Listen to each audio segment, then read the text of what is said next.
Friends, അപ്പോൾ ലാലേട്ടൻ വന്നിട്ടുണ്ട്. ലാലേട്ടൻ വന്നിട്ട് എന്തായിരിക്കും ആദ്യം പറയാൻ പോകുന്നത്? നെവിനെ കുറ്റക്കാരനാക്കുമോ ലാലേട്ടൻ?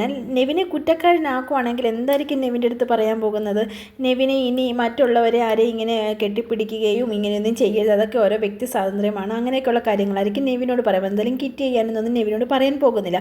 അതുപോലെ തന്നെ നമ്മുടെ ഷാനവാസ് കുറ്റക്കാരനാണെന്ന് പറയത്തില്ല. കാരണം എന്താണെന്ന് വെച്ചാലുണ്ടല്ലോ, ഷാനവാസ് ബിഗ് ബോസിനോട് നേരത്തെയും പറഞ്ഞിട്ടുണ്ട്, എന്നെ ബെഡ് മാറ്റണം, ബെഡ് മാറ്റി കിടത്തണം, എനിക്ക് നെവിൻ്റെ ഒപ്പം കിടക്കാൻ ബുദ്ധിമുട്ടാണ്, താല്പര്യമില്ല എന്നൊക്കെ ഷാനവാസ് നേരത്തെ പറഞ്ഞിട്ടുണ്ട്. അത് തന്നെയുമല്ല, ഷാനവാസ് മറ്റുള്ള അംഗങ്ങളോടും കൂടി പറഞ്ഞിട്ടുണ്ട്, നെവിൻ്റെ ഭാഗത്തുനിന്ന് ഇങ്ങനെയൊക്കെയുള്ള കാര്യങ്ങളൊക്കെ വരുന്നുണ്ട്, എനിക്കതൊന്നും ഒട്ടും താല്പര്യമില്ല, താല്പര്യമുള്ളവരുണ്ടായിരിക്കും, പക്ഷേ എനിക്കതിനോടൊന്നും താല്പര്യമില്ല എന്ന് പലതവണ ഷാനവാസ് പറഞ്ഞിട്ടുണ്ട്. പിന്നെ ഇതൊന്നും ഷാനവാസ് എല്ലാവരോടും തുറന്ന് പറയാനായിട്ട്, എല്ലാ ആൾക്കാരുടെയും മുന്നിൽ തുറന്ന് പറയാൻ ആഗ്രഹിച്ചില്ല, നെവിനെ കുറ്റക്കാരനാക്കാൻ ആഗ്രഹിച്ചില്ലെന്ന്. പക്ഷേ ഈ ആദില അന്ന് അങ്ങനെ ഒരു വൃത്തികെട്ട കാർഡ് എന്നും പറഞ്ഞുകൊണ്ടുള്ള ആ ഒരു കാര്യങ്ങൾ പറഞ്ഞ രീതിക്കാണ് നമ്മുടെ ഷാനവാസ് പറഞ്ഞത്. അങ്ങനെയെങ്കിൽ അത് പറഞ്ഞോളൂ എന്നത് പറഞ്ഞത്. പക്ഷേ ശരിക്കും എല്ലാവരുടെയും കൂടെ മുമ്പിൽ നമ്മുടെ ഷാനവാസ് വെറും കുറ്റക്കാരനായിപ്പോയി കേട്ടോ.